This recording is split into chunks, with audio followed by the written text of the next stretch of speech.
नमस्कार दोस्तों, NPS study centre में आपका स्वागत है। आज हम आपके लिए लाए हैं एमटीएस का जीके जीएस। ठीक है, एमटीएस का जीके जीएस जो कि आपके हर एग्ज़ाम के लिए, आपके एमटीएस का जो एग्ज़ाम चल रहा है उसके लिए बहुत ही फ़ायदेमंद साबित होगा।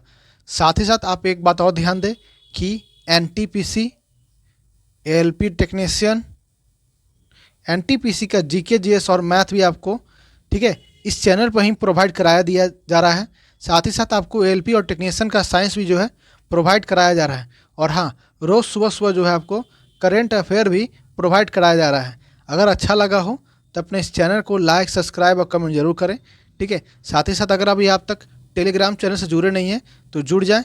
इसका PDF जो है इसका प्रोवाइड करा दिया जाता है। ठीक है, देखिए कि एमटीएस का एग्ज़ाम जो है 12/9/2023 को हुआ था। इसका एनालिसिस मैं आज कराऊंगा जीके जीएस का। ठीक है, चलिए शुरू करते हैं। तो हमारा पहला प्रश्न क्या कहता है, मुल्क राज आनंद के बुक का नाम कौन सा है इन चारों में से। ठीक है, क्या बोला है, मुल्क राज आनंद के द्वारा बुक लिखी गई है, इन चारों में से वो कौन सी बुक है। तो जो अनटचेबल बुक है ये लिखी गई किसके द्वारा, तो मुल्क राज आनंद द्वारा लिखी गई बुक है कौन, तो अनटचेबल। कौन सा, अनटचेबल। मुल्क राज आनंद द्वारा दो बुक और ध्यान रखिएगा, एक है आपका कुली, क्या है, कुली, और एक दूसरा बुक है जो कि two leaves and a bird. क्या मैंने बोला, two leaves and a bird, और एक कुली। ठीक है, ये मुल्क राज आनंद द्वारा ही लिखी गई किताबें हैं। ठीक है, वहीं अगर हम बात करें द इनविजिबल मैन किनके द्वारा लिखा गया बुक है, तो ये लिखा गया आपके H.G. वेल्स के द्वारा। किसके द्वारा, H.G. वेल्स के द्वारा जो है ये बुक लिखा गया है। ठीक है, a passage to India, a passage to India की बात करें, ये किनके द्वारा लिखा गया बुक है, तो ये लिखा गया आपके E.M. फोस्टर के द्वारा। E.M. फोस्टर द्वारा बुक लिखा गया है, a passage to India, a passage to India. तो किनके द्वारा लिखा गया है, E.M. फोस्टर द्वारा। वहीं अगर हम द गाइड की बात करें तो द गाइड किनके द्वारा लिखा गया बुक है, ये है आपके R.K. नारायण द्वारा। किनके द्वारा, तो R.K. नारायण द्वारा लिखा गया किताब है कौन सा, द गाइड। क्या है, द गाइड। चलिए नेक्स्ट प्रश्न की ओर बढ़ते हैं। नेक्स्ट प्रश्न है हमारा, कौन 1827 में एक सूत्र प्रकाशित करने के लिए प्रसिद्ध था जो विद्युत धारा, प्रतिरोध और वोल्टता के बीच एक गणितीय संबंध को दर्शाता है। ठीक है, तो ये किनके द्वारा क्या किया गया था, तो ये किया गया था आपके जॉर्ज साइमन ओम द्वारा। किसके द्वारा, जॉर्ज साइमन ओ द्वारा। तो कब किया गया था, 1827 में। कब किया गया था, 1827 में। फॉर्मूला क्या था, V=IR। क्या था, V=IR। V क्या है, वोल्टेज, I क्या है, करंट, और R क्या है, रेजिस्टेंस। ठीक है, वहीं अगर हम बात करें विलियम गिलबर्ट के, तो विलियम गिलबर्ट क्या, कौन थे, तो ये थे आपके father of electricity and magnetism. क्या मैंने बोला, father of electricity and magnetism, father of electricity and magnetism. वहीं अगर हम बात करें गुस्ताव किर्चॉफ द्वारा क्या किया गया है, तो इनके द्वारा जो है किर्चॉफ्स लॉ दिया गया था। क्या दिया गया था, किर्चॉफ्स लॉ जो है इनके द्वारा दिया गया है। ठीक है, वहीं अगर हम विलियम वाटसन की बात करें तो विलियम वाटसन कौन थे, तो ये थे आपके इलेक्ट्रिकल थ्योरी दिए थे। क्या दिए थे, तो इलेक्ट्रिकल थ्योरी दिए थे। ठीक है, इलेक्ट्रिकल थ्योरी दिए थे कौन, तो विलियम वाटसन। कौन, विलियम वाटसन। चलिए नेक्स्ट प्रश्न की ओर बढ़ते हैं। नेक्स्ट प्रश्न है आपका, समुद्री डकैती विरोधी विधेयक 2022 मैरीटाइम एंटी प्राइवेसी एक्ट 2022 के संबंध में निम्नलिखित में से कौन जो है इसमें कथन जो है सही है। ठीक है, क्या बोला है, तो समुद्री डकैती विरोधी विधेयक जो है 2022 में लाया गया था, तो इसके बारे में कौन सा जो है सत्य है। ठीक है, तो बात देखते हैं, संसद ने दिसंबर 2022 को समुद्री डकैती विरोधी विधेयक जो है 2022 को राज्यसभा से मंजूरी दी थी। जी हाँ, यह सही है। आगे देखते हैं, यह अधिनियम भारतीय अधिकारियों को खुले समुद्र में समुद्री डकैती के खिलाफ कार्रवाई करने का सक्षम बनाता है। क्या बोला है, यह अधिनियम जो है भारतीय अधिकारियों को जो है खुले समुद्र में समुद्री डकैती के खिलाफ कार्रवाई करने के सक्षम बनाता है। जी हाँ, ये भी सही है। यह विशिष्ट आर्थिक क्षेत्र से परे समुद्र पर लागू होता है जो भारत के समुद्री तट से 500 समुद्री मील ऊपर है, तो ये नहीं। और चौथा देखें तो अधिनियम समुद्री डकैती को किसी निजी जहाज या विमान के चालक दल या यात्राओं द्वारा निजी उद्देश्यों के लिए किसी जहाज, विमान या व्यक्ति के खिलाफ हिंसा, हिरासत या विनाश के किसी भी अवैध कार्य के रूप में परिभाषित करता है। जी हाँ, ये भी सही है। तो आपका 1 और सेकंड और जो 4 है यह सही है, थर्ड ऑप्शन जो है ये गलती है। तो इसका आंसर देखिए सेकंड है, 1, 2 और 4 जो है सही है। ठीक है, चलिए आगे बढ़ते हैं। नेक्स्ट प्रश्न क्या कहता है, ताजमहल के मकबरे के रूपरेखा जो है किसने तैयार किया था, किसने बनाया था, ये नहीं बोला है कि आप जल्दी से शाहजहां मार के आगे भाग जाएं।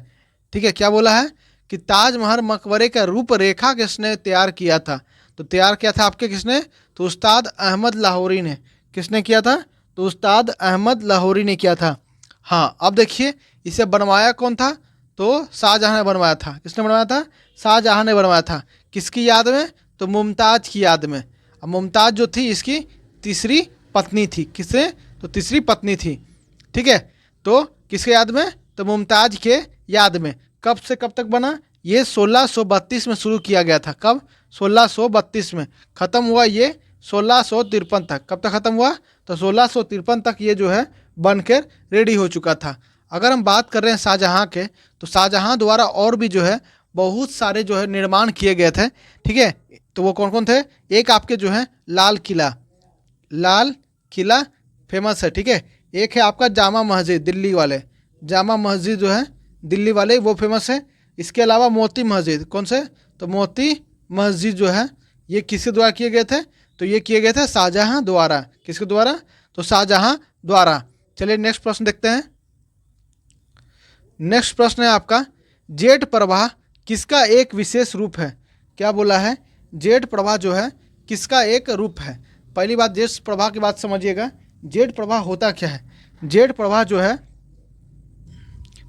जो है ये ऊपरी हवा में बहती है। कितनी, तो ऊंचाई पे, जैसे कि 20,000, ठीक है, 20,000 से लेकर 50,000 फीट तक।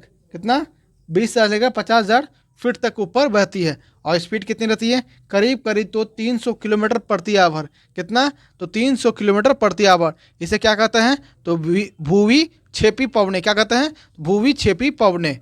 वहीं अगर हम मौसम वाताग्रह की बात करें, तो मौसम वाताग्रह होता क्या है कि अचानक से अगर मौसम में बदलाव आ जाए, मौसम में जो है अचानक से बदलाव आ जाए, मान लीजिए एक ऑटोमेटिक गर्मी से बरसात हो जाए या बरसात से ठंडा पड़ जाए, तो उसे क्या कहेंगे, तो मौसम वाताग्रह कहेंगे। क्या कहेंगे, मौसम वाताग्रह कहेंगे।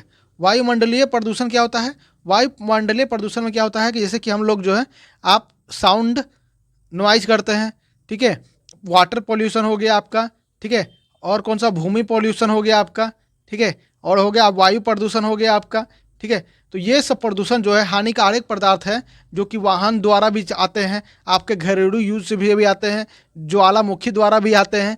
ये जितने भी आपके पॉल्यूशन होते हैं सारे किसके होते हैं, तो वायुमंडलीय प्रदूषण में। ठीक है, अगर नेक्स्ट बात करें कि आवधिक जल गति क्या होता है, आवधिक जल गति, तो आवधिक जल गति को क्या कहते हैं, ज्वार भाटा ही कहते हैं। क्या कहते हैं, ज्वार भाटा कहते हैं।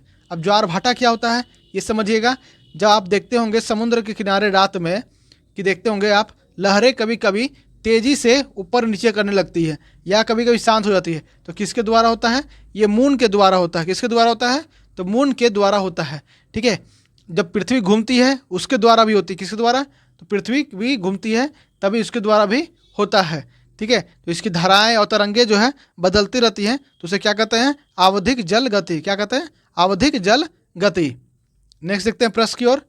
नेक्स्ट प्रश्न आपका क्या कहता है, कर्नाटक की रानी मचैया, क्या है, कर्नाटक की रानी मचैया को कर्नाटक और कर्नाटक के बाहर कहाँ पर, सॉरी क्या बोला है, कौन से डांस में लोकप्रिय बनाने में उनके योगदान के लिए पद्मश्री से सम्मानित किया गया है। तो किसे सम्मानित किया गया था, तो रानी मचैया को। रानी मचैया को जो है 2023 में, कब, तो 2023 में इन्हें जो है उम्मत आट एक डांस होता है जिनके लिए इन्हें पद्मश्री से सम्मानित किया गया था। किस चीज़ से? तो पद्मश्री सम्मान से सम्मानित किया गया था। ठीक है, नेक्स्ट बात करें तो कराडू माजलू, कामसले नृत्य और कुनिठा, ये तीनों जो लोक नृत्य है कहाँ के? तो कर्नाटक के हैं। कहाँ के हैं? कर्नाटक के हैं। कहाँ के हैं? कर्नाटक के। कराडी माजलू, कामसले नृत्य और कुनिठा और उम्मत आट, ये चारों जो है कहाँ से हैं? तो ये कर्नाटक के लोक नृत्य हैं। ठीक है, चलिए आगे बढ़ते हैं।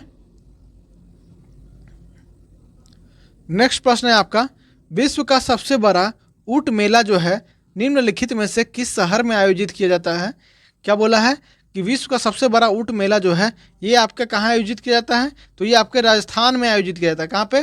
तो राजस्थान राज्य में जो है इसे आयोजित किया जाता है। तो किस शहर में? तो ये पुष्कर में होता है। कहाँ पे? तो पुष्कर में जो है इसे आयोजित किया जाता है। ठीक है, उदयपुर, बीकानेर, बाड़मेर, पुष्कर, ये चारों शहर जो है ये आपके राजस्थान में है। कहाँ पे है? तो राजस्थान में है। ठीक है, चलिए आगे देखते हैं नेक्स्ट प्रश्न की ओर। नेक्स्ट प्रश्न है आपका, बिरसा मुंडा हॉकी स्टेडियम किस राज्य में बनाया गया था? क्या बोला है? बिरसा मुंडा हॉकी स्टेडियम जो है किस राज्य में बनाया गया था? तो ये बनाया गया था आपका उड़ीसा में। कहाँ पे? उड़ीसा में। ठीक है, कहाँ किया गया? तो उड़ीसा में किया गया था।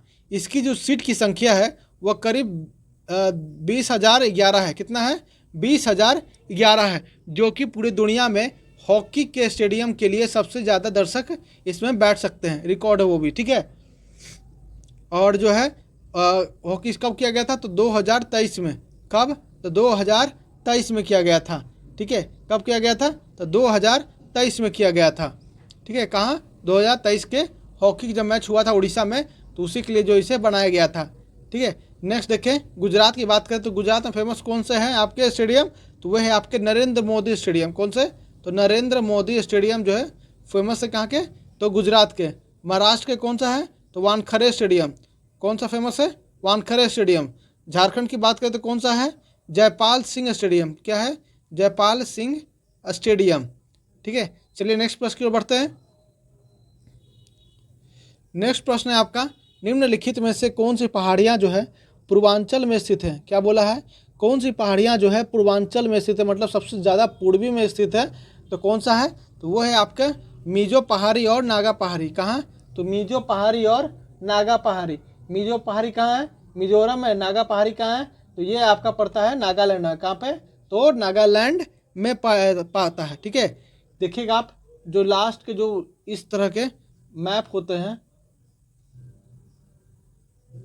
ठीक है, यहाँ आपका पड़ता है क्या? नागालैंड। मैप पर नहीं जाएगा, तरीका देखिए कहाँ पे, तो यहाँ नागालैंड और नीचे पड़ता है यहाँ पे आपको मिजोरम। क्या पड़ता है?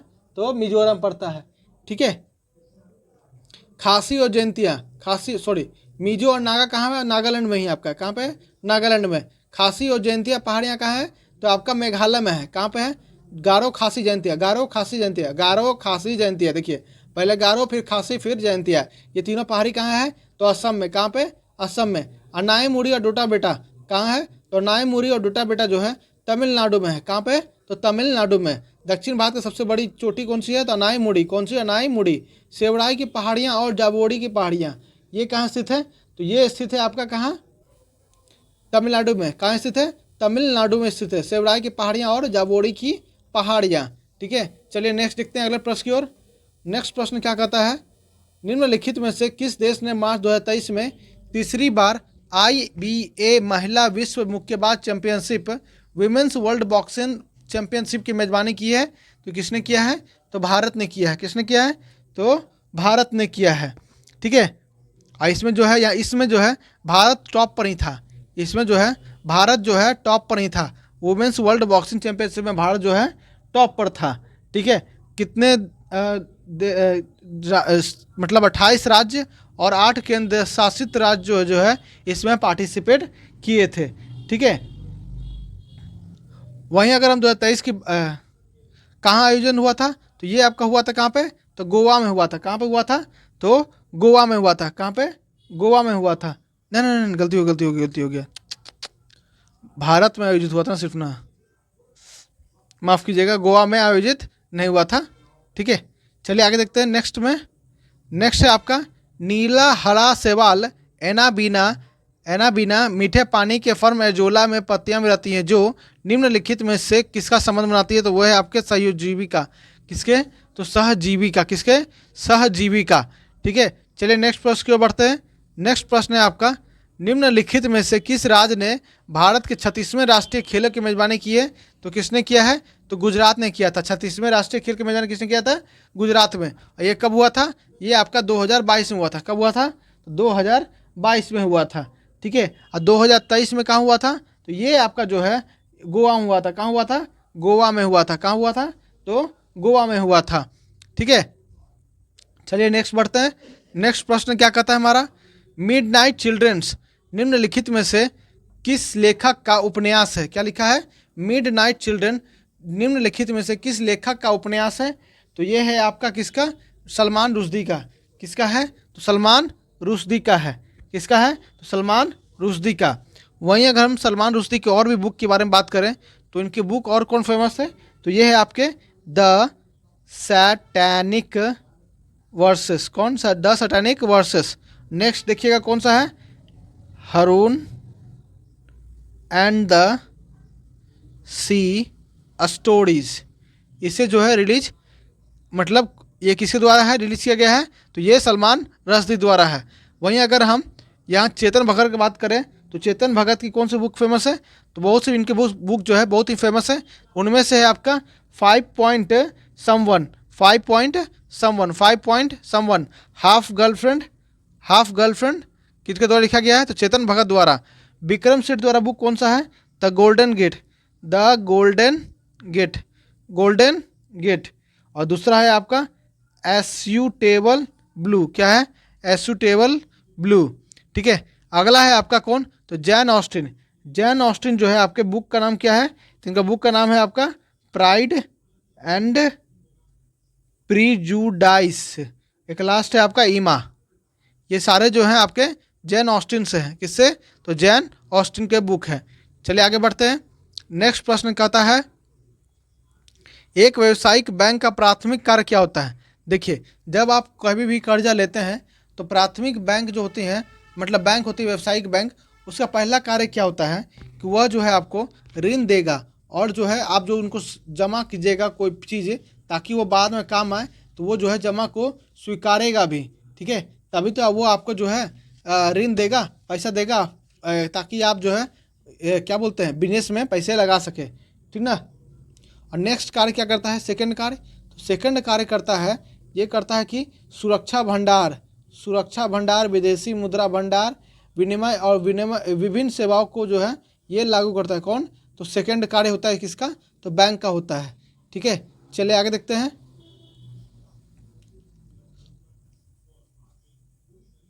हाँ, एक चीज़ बताया नहीं, थर्ड कार्य क्या होता है? तो थर्ड कार्य होता है इसका साख और सृजन। क्या होता है? साख और सृजन। ठीक है, चलिए आगे देखते हैं। नेक्स्ट आपका दिया है, मध्यकालीन भारत के निम्नलिखित संगीतकारों में से किसे तूती हिंद कहा जाता है और कव्वाली के जनक भी माना जाता है? तो वे है आपके कौन? अमीर खुसरो। कौन है? अमीर खुसरो। अमीर खुसरो कब आया था? तो 1253 में है। कब? तो 1253 में। इसमें राजा कौन था? तो बहराम शाह। कौन? बहराम शाह जो इसका राजा था। कौन था? बहराम शाह जो दो इसका राजा था। ठीक है, चलिए आगे देखते हैं नेक्स्ट प्रश्न की ओर। नेक्स्ट प्रश्न कहता है, आंध्र प्रदेश राज्य में स्वदेशी आंदोलन को क्या कहा गया है? क्या कहा गया है? तो उसे कहा गया है वंदे मातरम आंदोलन। क्या कहा गया है? वंदे मातरम आंदोलन। क्या कहा गया है? तो वंदे मातरम आंदोलन। ये कब शुरू किया गया था? 1905 में। कब? तो 1905 में। किनके द्वारा? तो बंकिम चंद्र चट्टोपाध्याय द्वारा। किनके द्वारा? बंकिम चंद्र चट्टोपाध्याय के द्वारा। ठीक है, वहीं अगर हम गदर पार्टी की बात करें तो गदर पार्टी का कब हुआ था? 1913 में। 1913 में हुआ था। कि कौन किया था? तो लाला हरदयाल। कौन किया था? लाला हरदयाल ने किया था। ठीक है, खिलाफत आंदोलन की बात करें तो खिलाफत आंदोलन जो है आपका 1919 में दिखा था। कब हुआ था? 1919 में। ठीक है, ये किस लिए किया गया था? तो ये खलीफा को न्याय दिलाने के लिए किया गया था। भारत छोड़ो आंदोलन जो है 1942 में किया गया था। कब? तो 1942 में किया गया था। ठीक है, तो नेक्स्ट प्रश्न की ओर बढ़ते हैं। नेक्स्ट प्रश्न क्या है हमारा कि निम्नलिखित में से सही जोड़ी कृषि का नाम बताइए और संबंधित राज्य भी बताइए। ठीक है, तो देखिए इसमें से जो है आपका बेवर जो है ये सही है, कहाँ से, तो मध्य प्रदेश से। कहाँ से है, मध्य प्रदेश से। वहीं अगर हम बरिंगा की बात करें तो बरिंगा कहाँ का है, तो बरिंगा आपका है उड़ीसा का। कहाँ का, उड़ीसा का। ठीक है, पोडू बात करें तो पोडू कहाँ का है, आंध्र प्रदेश का है। कहाँ से है, तो आंध्र प्रदेश से। वहीं कुरुबा की बात करें तो कुरुबा कहाँ का है, तो कुरुबा आपका पड़ता है झारखंड में। कहाँ पे, तो झारखंड में पड़ता है। कहाँ पे, तो झारखंड में पड़ता है। चलिए आगे देखते हैं नेक्स्ट प्रश्न की ओर। नेक्स्ट प्रश्न है आपका, संस्कृत के ज्ञान के लिए कलकत्ता विश्वविद्यालय के संकाय से पंडिता की उपाधि किसने जीती है, तो वह मिली है किनको, तो रामाबाई सरस्वती को। किन्हें, तो रामाबाई सरस्वती को जो है कलकत्ता विश्वविद्यालय की संकाय के पंडितों की उपाधि दी गई है। कलकत्ता विश्वविद्यालय की स्थापना कब हुआ था, तो 1857 में हुआ था। कब हुआ था, 1857 में। सबसे पुराना विश्वविद्यालय कौन सा, तो कलकत्ता विश्वविद्यालय। चलिए आगे देखते हैं। नेक्स्ट प्रश्न क्या कहता है, छत्तीसगढ़ के श्री डोमर सिंह कुंवर को नाट्य नाच के लिए उनके योगदान के लिए वर्ष 23 में किस चीज़ से सम्मानित किया गया है, तो पद्मश्री से सम्मानित किया गया। किस चीज़ से, तो पद्मश्री से जो है उन्हें सम्मानित किया गया है। किन्हें, तो डोमार सिंह कुंवर को, डोमार सिंह कुंवर को 2023 में। ठीक है, चलिए आगे बढ़ते हैं। नेक्स्ट प्रश्न क्या कहता है हमारा, भारतीय नागरिकों को मौलिक कर्तव्य किस देश के संविधान से लिया गया है। ठीक है, कहाँ से लिया गया है, तो ये आपका लिया गया है सोवियत संघ के। किससे, तो सोवियत संघ से। भारतीय नागरिकों के राष्ट्रीय कर्तव्य किस देश के संविधान से अपना गया है, तो संयुक्त संघ से। किससे, तो संयुक्त संघ से। ठीक है, जापान से क्या लिया गया है, जापान से लिया गया है आपका क्या, तो विधि द्वारा स्थापित क्रिया। क्या है, विधि द्वारा स्थापित क्रिया को जो है जापान से लिया गया है। विधि द्वारा स्थापित प्रक्रिया। ठीक है, संयुक्त राज्य अमेरिका क्या दिया है, तो यूएसए आपको क्या दिया है, यूएसए दिया आपका मौलिक अधिकार। फेमस है आपका मौलिक अधिकार जो है वो कहाँ का है, तो अमेरिका का है। यूके भी बहुत सा कुछ दिया है, जिसमें से फेमस है आपके कौन सा, तो मूल अधिकार कुछ है, पार्ट है। ठीक है, उसके बाद आपके संघीय संस्था क्या है, संघीय संस्था और संसदीय प्रणाली ये सब। ठीक है, कहाँ से, तो यूनाइटेड किंगडम से। चलिए आगे बढ़ते हैं।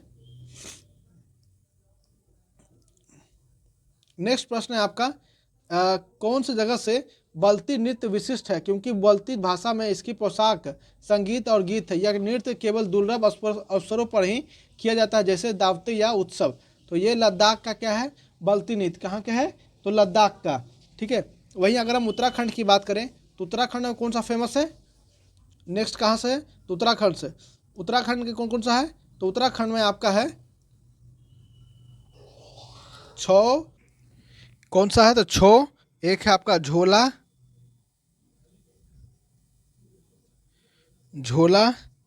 उसके बाद है आपका तस्पा। क्या है, तस्पा। ठीक है, ये सब कहाँ का है, तो उत्तराखंड का। कश्मीर का कौन सा है आपका, राउफ, हीर रांझा। क्या है, हीर रांझा। हिमाचल प्रदेश का कौन सा है, तो हिमाचल प्रदेश का आपका कौन सा है, तो ये है आपका झूमर। क्या है, झूमर, कुल्लू दशहरा। मैंने क्या लिखा, झूमर, कुल्लू दशहरा और नाती। ठीक है, ये सब कहाँ का है, तो उत्तर हिमाचल प्रदेश का। कहाँ के, तो हिमाचल प्रदेश का। ठीक है, चलिए आगे देखते हैं।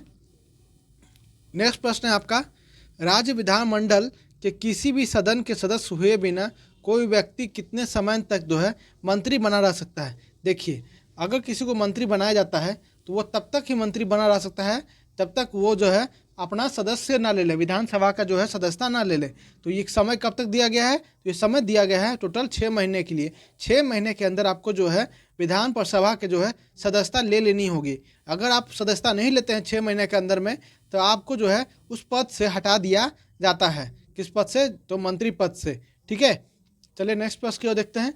नेक्स्ट प्रश्न है आपका कि निम्नलिखित में से भारतीय संगीतकारों में से मोहन वीणा के आविष्कार कौन किए थे, तो वे कौन किए थे, पंडित विश्व मोहन भट्ट। कौन, तो पंडित विश्व मोहन जी ने ही भारतीय संगीतकारों में से है जो इसने मोहन वीणा का आविष्कार किए थे। ठीक है, चलिए आगे देखते हैं।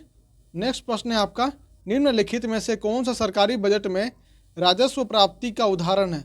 क्या है, तो सरकारी बजट में राजस्व प्राप्ति का उदाहरण है तो वह है आपका राज्य स्वामित्व वाले उद्यम से प्राप्त लाभांश। क्या है? तो राज्य स्वामित्व वाले उद्यम से प्राप्त लाभांश, मतलब कि अगर अब जो है आप सरकारी बजट में जो आप पैसे मतलब कि आप निकाले हैं बजट, एक अच्छे से बताता हूँ मैं इसके लिए कि सरकारी बजट जैसे है कि आपको सरकारी बजट में पैसा भरना है, ठीक है, तो आपको जो है राजस्व की प्राप्ति कैसे होगी? तो कैसे होगी? जो उद्यमी लगाते हैं उससे जो प्राप्त लाभ होता है उसका जो टैक्स जो लेते हैं, ठीक है, वो देश को मिलता है। राज्य स्वामित्व वाले और मतलब राज्य स्वामित्व मतलब जिस राज्य में सबसे ज़्यादा पाए जाते हैं उद्यमी होते हैं, मतलब इंडस्ट्री बैठते हैं, तो उससे जो है टैक्स मिलता है और उद्यमी द्वारा जो टैक्स देते हैं वे दोनों मिला के जो है सरकार के बजट में जो है राजस्व की प्राप्ति होती है। किसकी होती है? तो राजस्व की प्राप्ति होती है। ठीक है, चलिए नेक्स्ट प्रश्न की ओर। लास्ट प्रश्न हमारा क्या कहता है? लास्ट प्रश्न हमारा कि वैश्विक बहुआयामी गरीबी सूचकांक रिपोर्ट 2022 के अनुसार पिछले कितने साल में भारत ने कुल 415 मिलियन लोग बहुआयामी गरीबी से बाहर निकले हैं? तो कितने वर्षों में? पिछले 15 वर्षों में जो है भारत में कुल 415 मिलियन लोग मतलब 41.5 करोड़ लोग जो है बहुआयामी गरीबी से बाहर निकले हैं। तो कितने? तो 41.5 करोड़ लोग। ठीक है, अब वैश्विक बहुआयामी गरीबी सूचकांक रिपोर्ट मतलब UNDP, ठीक है, ये कौन है? UNDP। और कौन है एक? OPHI मतलब ऑक्सफोर्ड गरीबी सूचकांक मानव विकास से ठीक है, ये जो है सहायता, ठीक है, ये दोनों मिलकर जो है ये रिपोर्ट निकालते हैं। ठीक है, चलिए, तो उम्मीद है आपको ये वीडियो पसंद आया होगा। अगर अच्छा लगा होगा तो अपने इस चैनल को लाइक, सब्सक्राइब और कमेंट शेयर जरूर करें। ठीक है, चलिए मिलते हैं नेक्स्ट वीडियो में। धन्यवाद।